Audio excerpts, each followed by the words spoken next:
maybe a little bit less of the... Of the stuff on this. Okay, I just thought once the fire engine's in there, it might make for a better composition. I think it's going to be parked just about where it was parked before. Okay, so something like that. Back there, so. All right. Yeah. If the fire engine gets parked just about where it was before, yeah, and then maybe the cage could actually come back to the ground on this side of the fire engine. So you're going to have to put me up there.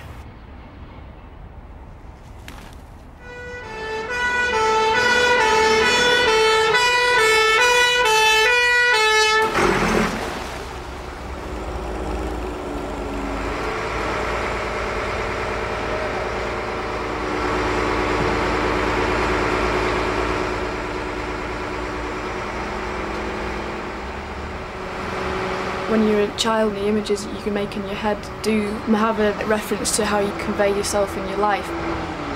There might be something in those kind of archetypes which you might not follow completely, but they're there. I've always fancied Rescue Rapunzel at a third floor a tenement. Yeah, it's every boy's dream, isn't it? Yeah. We do have respect for our pets, but at the same time, they are kind of they're the underdogs. They're kind of, you know, low down on the level of things, you know. And I'm trying to give a bit more power into maybe.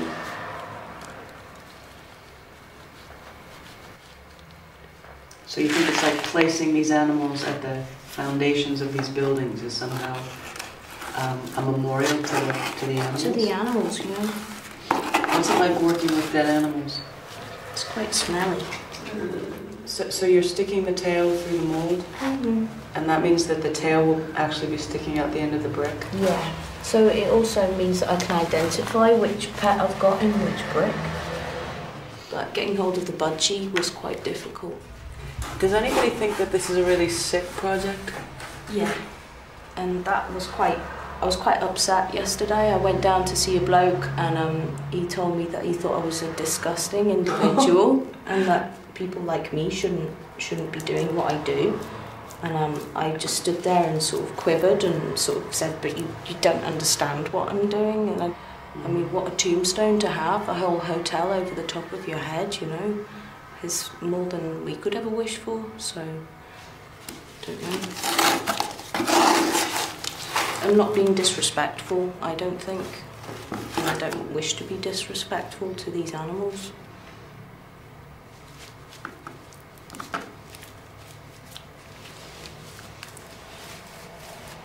This is a silver birch tree, which I'm painting with silver birch paint. Where did you get the tree? The guys here cut it down for me. They've chopped me down a sycamore tree, and this one, and willow as well. Kind of the main theme, kind of, that's running through it, I guess, is like man improving on nature.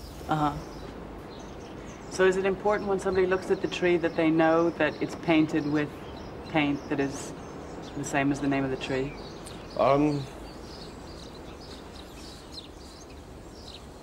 It is in some ways, yeah, but somebody, I don't know. I think I'm going to produce a leaflet or something to go with it. The garden environment is sort of like, it's the crossover between the science and the art side of it I'm interested in. In a science sort of way, specific examples of diversity, but then very specific to plants, to botany. But then in sort of amongst it, there's all these sort of really classical sculptures. There's another one just over there. Who's that one? I can't remember the name of that one. There'll be hopefully quite sort of high-tech looking speakers. I was thinking of maybe sort of draping them round a neck, so it's not like really forcedly obvious that it's them speaking, because they're obviously a statue and I'm not trying to sort of hide that. Things can become quite intensely annoying if they're sort of overly done, but they're going to be quite subtle. Do you think you could have come up with an idea like this before you went to art school? Probably not. I mean, I actually down to see the property development office in Glasgow City Council, and asked them if they could use maybe an old shop or something to do some projections of some sort in one of the shops. But when I actually went out to see them, they said it was going to cost me £250 to hire the shop for a week, which I don't have. So that's throwing it the ball back in my side of the court. So you've got less than 2 weeks left. Less than 2 weeks left. Are you worried about it? Slightly, yeah. Why are you stressed? And just I always do things in last minute, so as usual, I organize things too late. So many artists can just get over with like putting pen on the wall and explain about it conceptually and says this is art, and that kind of things I don't really believe it. As soon as I started keeping an ideas book, I called it like More Shite Ideas, and like that was the first one. This is the second one. I mean, the idea is I was going to have like a box set by the degree show. It's going to be like More Shite Ideas, the box set. So there'll be, I don't know what, hopefully there should be 10 of them by then. I'm only on number 3 at the moment, so I've got a lot of shite ideas to come up with, but I mean, they're coming thick and fast.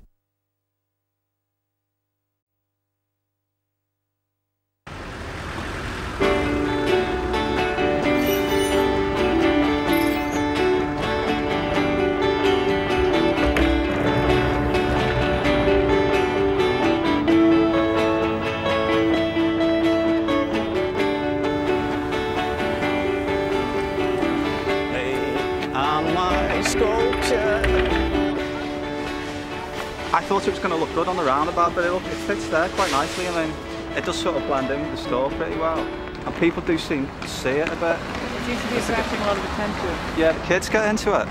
They all seem to be laughing at it and stuff. It's useful for keeping yourself from falling off your rollerblades as well. Hey, get off the arse! Have you noticed this? Everything's on wheels around here? What do you think will happen if you leave it outside? It could probably end up over there on fire. I could see that happening. I mean, I'm not bothered. I mean, it's just as much of a public reaction as anything, isn't it? Having your work burned down. Make me dirty. In my video, I've tried to make it kind of erotic, although there's a very clear line between erotic kind of art making video and soft porn. And I think that line is the boundary is when I take my top off, which I don't do. Dirty. What did you think when Elaine came to you and said she wanted to do an art project here? I'm a little surprised. You don't really tend to hear much that any of the students for Glasgow anyway. I mean, obviously they're in the pubs drinking, but what they actually do, you never hear of it, do you? And what did you think of her idea? Pretty tame. Dirty. So basically I went into their Hoover bag, took some samples of the stuff in their Hoover, took out the fag ends, the bits of glass, and then afterwards I came out in a rash. I didn't know what to expect, and I guess it's always the same whenever you make anything, you never know what it's going to look like, and that initial sort of thing is like... but I think quite a lot of the sort of fairy tale kind of archetypes are supposedly sort of weak or sort of women in trouble and quite helpless, but although they are supposedly weak, they're in fact quite strong because, I don't know, the guys always come and get them anyway, so it's the waiting maybe it's not necessarily weakness.